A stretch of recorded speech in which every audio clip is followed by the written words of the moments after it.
Okay, this is how you replace the motor for the Octagon 20 cradle.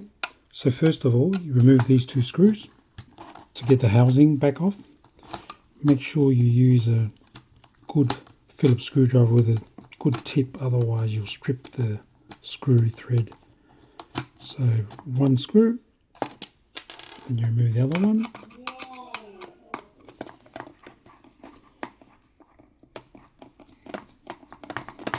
And then that'll give you access to the motor on the side here. So there's the two screws, and there's the motor.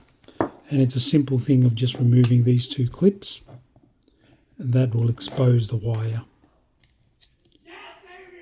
1 and 2, and that's the motor. To remove the motor, then what you need to do here is undo these two screws here.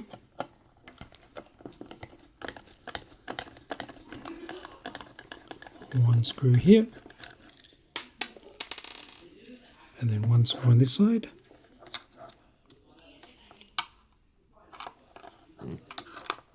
Which is actually stuck on by the little clip here. So you may have to undo this clip as well because we need access to that other screw.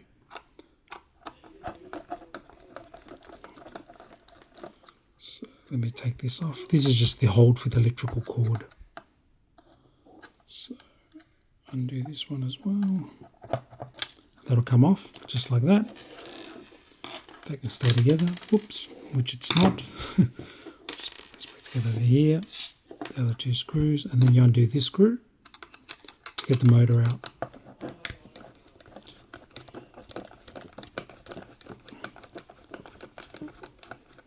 Once that screw is undone, the motor will pop out. And to pop the motor out, you need to get the clutch off, which is this clutch. Now your arm's currently broken there. To get this clutch off, what you need is a good flathead screwdriver. Just like this here, and then what you do is just ever so carefully underneath here, just pry that motor out. So it doesn't take too much force, but a little bit by little bit. Don't force it, otherwise you'll snap this little clutch motor, and you don't want that. So as I'm prying underneath there, that'll give way a little bit. Do it on each side, one side, two sides, and there it goes. I can just feel it pop out, and there it is there. That's your clutch. So with that motor off, basically what you'll be doing is you're removing these two wires and just take them off. There's no positive or negative. There's nothing to do with that. So get your new motor out.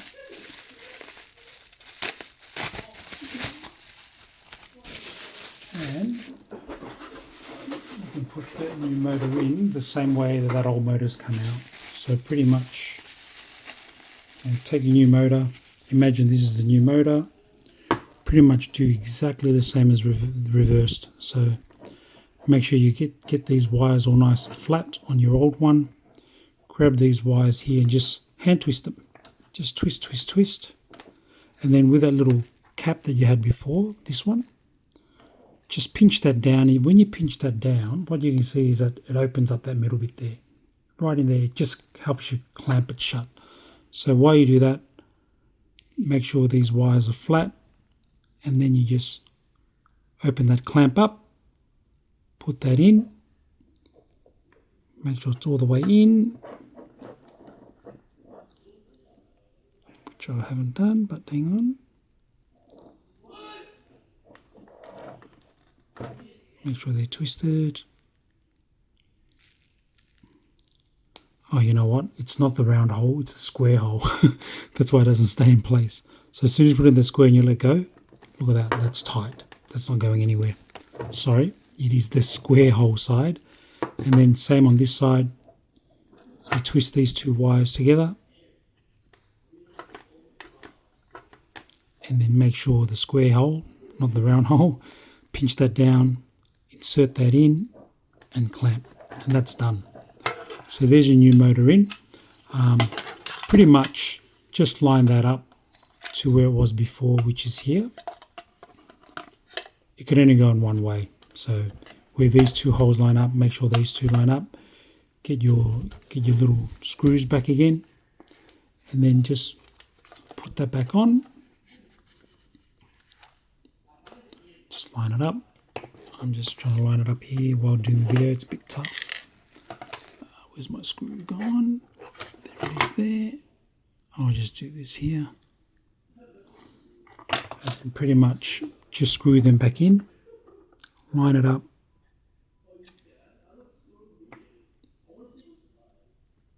Yep, screw that back in.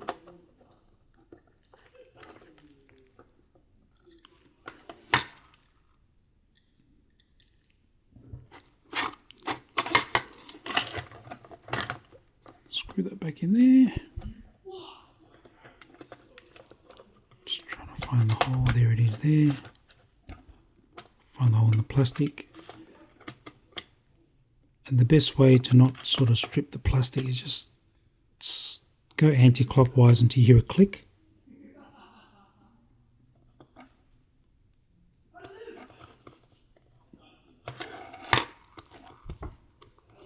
And then you start screwing that in. Make sure that's firm. Just hand tight, not over tight that you crack the plastic housing, but just, yep, that's firm. Other side here. Just line up the hole. Yep. Oops, sorry.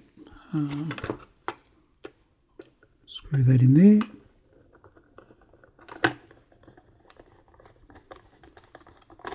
You can sort of hear me screwing it in until it's just firm. So I'm going to look there. Yep, that's firm. Once again, you can twist these around here.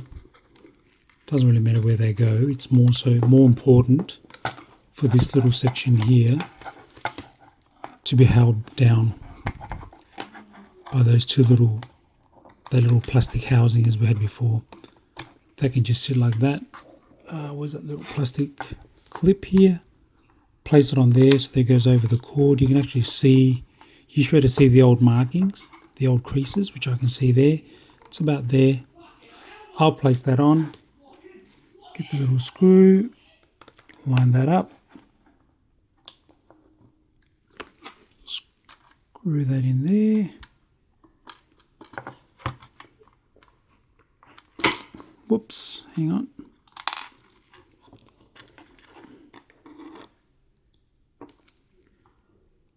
I'll just screw one side first. Just make it easy there. Yep. Just get that started. Once that's started, lift that up with your fingers and then just slide that cord underneath. Just utilize that old crease. It makes it a lot easier because then we just go back into place. Get the other screw for the other side. Place that in. Find that hole. Hold it firmly. And then just screw that in as well.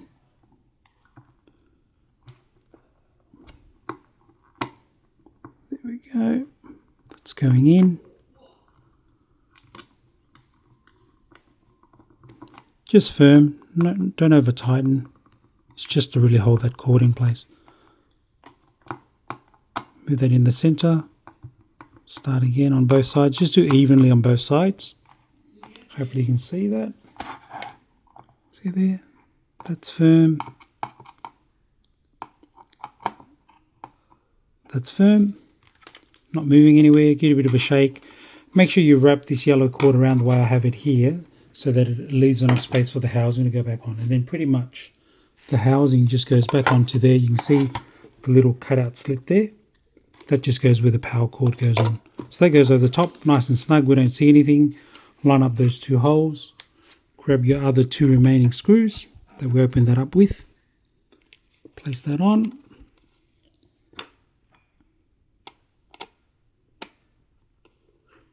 And then just screw that in. Once again, just screw that firm, just so that it's flush. You can see there, I'll try to show you, like just make sure it's flush against the plastic. Don't over tighten. Yep, that's firm. So just that little extra turn, hard to see on the camera, but You'll get a feel of it. If you over tighten, you'll hear a few cracks, but don't over tighten. It doesn't need to be so tight. It's only there just to cover the motor. And then on this other side, we'll do the same. You'll get a better view this side actually with the camera angle. And as I turn, you can see it's coming close. You can see that's finishing flush. Just a little turn, and that's it. No rattles there. And on the other side, your arm's actually broken. So to get that new arm on, so I'll just move this camera so you can see. Yep. So your arm's broken. It's snapped off at this end. So basically what you need to do is, same screwdriver. It's just the Phillips head screwdriver. Place it in there. You can feel the little click. You'll hear that noise there. And then just undo that ever so slowly, because there's a washer in there as well, but that'll come off. Take your old arm out. Obviously get your new arm, which you'll get. Place that back in. So the arm with the loop stays down this side, and the arm with the little actual nib there, that goes into there. So once you get that in there, place that back down, screw that back in, screw that screw back in. Now this screw does not need to be tight, because this is what's all the turning mechanism. So I'll just try to get the camera, just screw that in there, just so that it just tight and it just slips one, not over tight. So if I undo that, you can feel it's quite loose. I'll just turn that again, just one little, and that's all it needs to be, because it needs to be, that's too tight actually, because if I push that with my hand, I can't swivel it. So there needs to be a half a turn. Now that can move. That's how loose it needs to be, because that's all the turning mechanism. And on the other end, that goes onto the clutch plate. Do you remember this little thing that we just popped out? So on the back of this, there's an actual little semicircle. You can see there, right there. That you just line that up with the motor. So you can see there, if I line that up to the semicircle of this motor, it needs to go in this way. So that way. Yep. And only go in one way. So you just feel for it. That's there. Push that in. Done. And then with this little arm, what you need to do is you need to connect this little arm to here. That little nib. And that's what the little broken part of yours. Make sure you put the washer on. So there's a little washer with the screw. That goes on, the washer first, then the screw. Just there. Same screwdriver, it's just one Phillips head screwdriver, and you just turn that on. Screw that in. As I'm screwing that in, just make sure it only just finishes flush, not too tight, because that's a moving part as well. That's it. See how I've just turned it? That's it. And then that motor is ready to go. Saw it on an angle, obviously because of the motor that's in there, and that'll just turn. All done. Hopefully that helps. Thank you. Bye.